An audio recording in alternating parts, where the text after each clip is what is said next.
Hippocampe. Le saviez-vous, au milieu du cerveau se trouve une partie du lobe temporal appelée corne d'Amon, Amon es horn, ou hippocampe? En neuroanatomie, la corne d'Amon est une métaphore liée aux dieux et au cerveau. La corne d'Amon est le créateur caché, le roi des dieux et le seigneur des trônes du monde. Amon est celui qui est caché. Seigneur des mondes visibles et invisibles, il était l'âme mystérieuse de l'univers qui se révèle dans la lumière. Le dieu Amon ou Amon dans les temps anciens était généralement représenté comme un bélier avec des cornes courbées de Jupiter Amon, un homme avec une tête de bélier ou un homme avec deux plumes verticales comme casque. Le nom cornu Ammonie, corne d'Amon ou hippocampe, est un élément majeur du cerveau humain où l'on trouve les indices des mystères secrets qui se trouvent au plus profond de chacun de nous, auxquels nous pouvons également accéder avec nos propres cornes dans la prière, les séances, la méditation, les psychédéliques et les visions paranormales. Tous les humains ont une corne d'Amon qui est constituée de 2 hippocampes, un de chaque côté du cerveau et qui fait partie du cortex cérébral.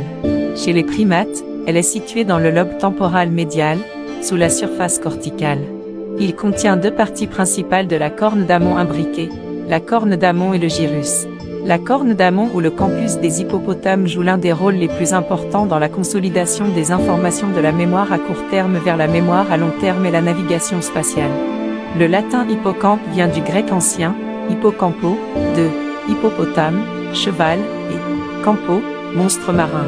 Lorsque nous endommageons notre corne d'Amon, hippocampe, nous endommageons le Seigneur et nous, les humains, sombrons souvent dans une grave dépression. De plus, il nous sera difficile de former de nouveaux souvenirs et cela affectera souvent aussi les souvenirs formés avant le dommage, amnésie rétrograde.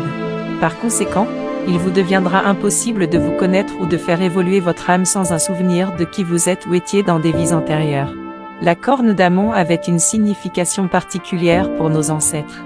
Dans la mythologie égyptienne, la tête et la corne du bélier symbolisaient l'activité et l'énergie créatrice. Cela était signifié en dieux sous des noms tels qu'Amon-Ba, Ra et Jupiter Amon.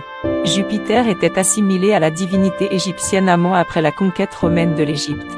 Le dieu Jupiter pouvait prendre la forme d'un bélier, sous lequel son nom était Jupiter Amon. Jupiter est le père du jour et comme mentionné ci-dessus, Amon est le seigneur des trônes, celui caché. De nombreuses images anciennes représentent Jupiter Amon sous la figure d'un bélier, ou sur des médailles et des pièces de monnaie, il apparaît sous forme humaine, avec des cornes de bélier poussant sous ses oreilles. Cornes de Moïse Amon, ce sont les cornes de Jupiter Amon, le même symbole qui réapparaîtra plus tard comme les cornes au coin de l'autel hébreu. Le Moïse de Michel-Ange est également représenté avec des cornes, Manli Péole.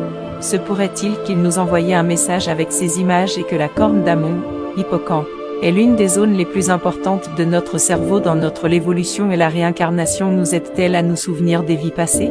Mon intuition me dit, oui, sans aucun doute, c'est exactement ce qu'il faisait et maintenant je vais aider à prouver ce fait ancien à mes frères et sœurs qui se soucient de ces enseignements secrets. L'anatomiste vénitien Jules César Aranzi, 1587, l'a d'abord comparé à un hippocampe, en utilisant le latin, hippocampe, du grec, cheval, et du grec, monstre marin, ou à un ver à soie.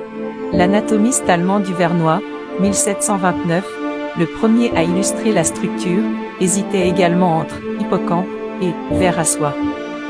La corne de bélier a été proposée par l'anatomiste danois Jacob Wieslow en 1732, et une décennie plus tard, son compatriote parisien, le chirurgien de Garangeau, utilisait le cornu Ammoni, corne d'Amon, l'ancien dieu égyptien. Observateur mot-clé à suivre.